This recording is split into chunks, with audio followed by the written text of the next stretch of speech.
gives me great pleasure to welcome you to this activity, an Enterprise Sustainability Forum, which is one of the events in our calendar of activities for Business Month. And we have a distinguished panel here who are going to, the members of the panel will address specific aspects of the topic before us. Let me call on the Deputy Permanent Secretary, Ms. Peggy Ann Sudat, to deliver some brief remarks. Today, we welcome you to this Sustainability Forum where the speakers will underscore the act of balancing short-term profitability with long-term sustainable growth. The panelists will affirm what you may already know and simplify answers to your questions. They, the panelists, will explore policy initiatives, those already existing, and possibilities to explore. Some will also share experiences on what they are currently doing. Your input may even shape policy. This evening, we want you to leave with the realization that development in the present should not compromise the needs of future generations, and secondly, adopting good sustainable practices can lead to long-term profitability. You have carefully selected your theme in terms of sustainable enterprises, people, planet, and profit. And this was pulled from the Sustainable Development Goals, which St. Lucia adopted or became party to in 2015, again as part of the UN system. 17 Sustainable Development Goals. And these goals have been captured under 5 Ps, and you have pulled 3 of the Ps. The people, the planet, and the prosperity.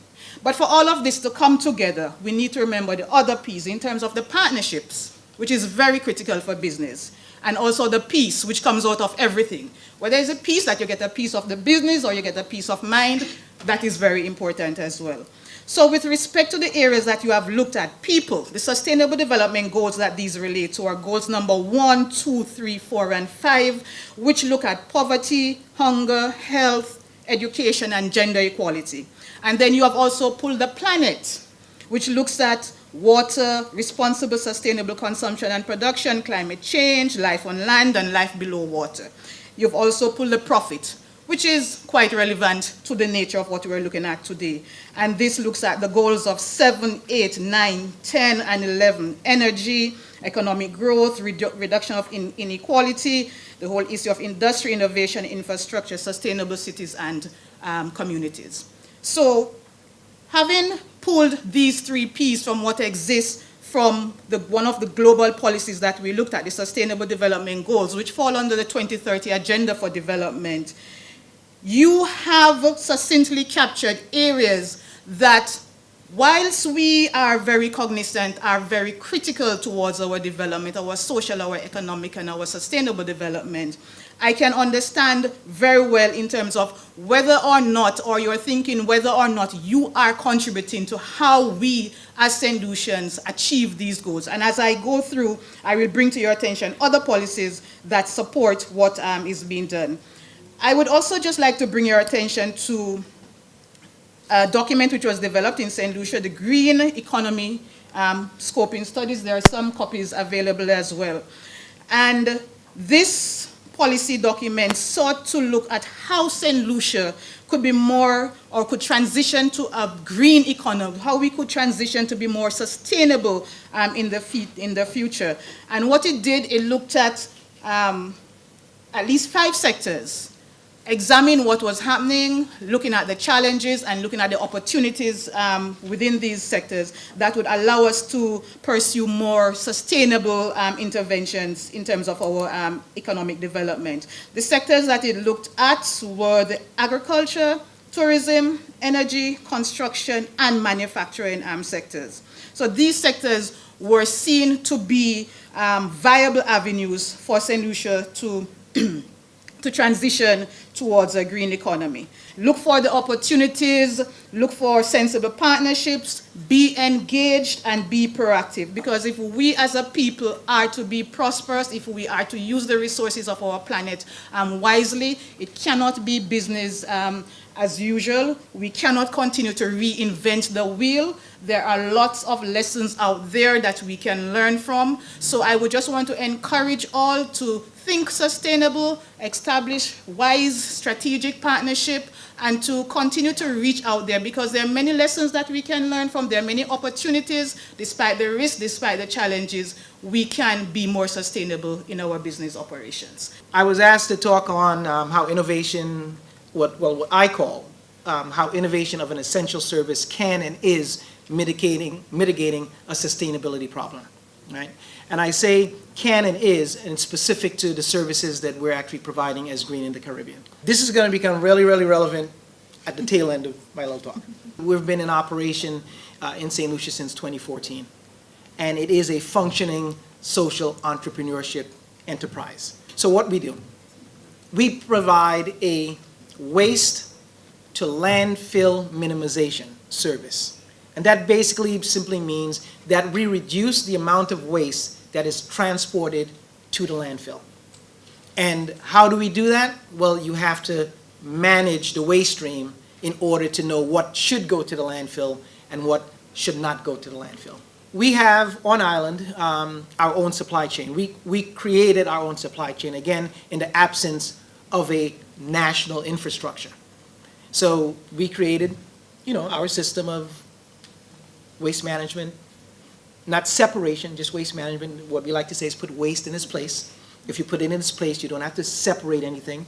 You just put it where it belongs. You put the cardboard where it belongs. You put the e-waste and metals where it belongs. You put your bottles and cans where it belongs. We will come and collect it. It sounds really simple, and it is really simple, but it's not easy for it to actually roll out as cleanly as I just stated. But that's fundamentally the service that we do. We set up that system. We look at the footprint of where you currently handle your waste or where you currently put your waste out, and we just redesign, create an entirely different concept, and when we basically manage your waste stream. We're going to really look at three areas. What is a sustainable enterprise? Why we should develop sustainable enterprises, and what does your business need to evolve in order to start down that pathway of becoming a sustainable business. So really we'll start with some generic definitions of what are sustainable businesses. So it's really an enterprise that has minimal negative impact on the global or local environment, community, society, and economy. So it also can be defined as a sustainable business would have a progressive environmental and human rights policies. And typically a sustainable business would strive to meet the triple bottom line. And we're all talking about the triple bottom line this evening. So again, not to labor the point, but the triple bottom line really has to focus on the human capital. It has to focus on the environmental bottom line. And of course, for business, in essence, to be sustainable, it has to manage its profit as well in order to succeed and be sustainable as a financial operation as well. We have to consider all three in unison, because the three working together, as you'll see, the center point, is what engenders sustainability.